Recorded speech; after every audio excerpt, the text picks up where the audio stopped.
La poire, un fruit délicat à l'histoire bien juteuse, douce, fondante et parfumée.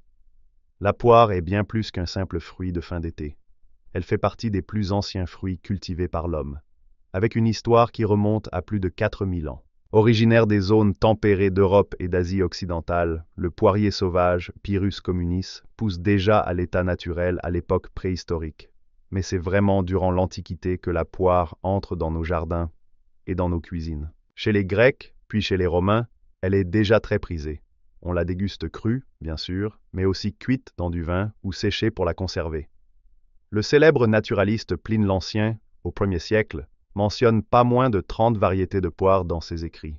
Un fruit déjà riche en diversité et en réputation. Des monastères aux palais royaux, une ascension gourmande. Au Moyen Âge, ce sont les moines et les seigneurs qui prennent soin des poiriers. Dans les vergers monastiques, on développe des techniques de greffage pour améliorer la qualité des fruits.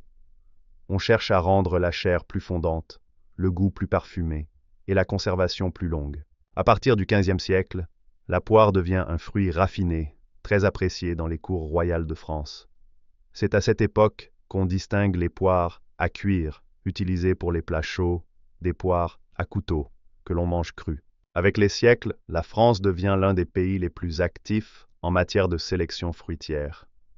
Des variétés emblématiques voient le jour. Beurré Hardy, Louise Bonne d'Avranches, doyennée du comice. Des noms qui résonnent encore aujourd'hui dans les marchés et les vergers traditionnels. Une diversité toujours bien mûre. Aujourd'hui, la poire continue d'être cultivée à travers le monde, avec plus de 1000 variétés existantes.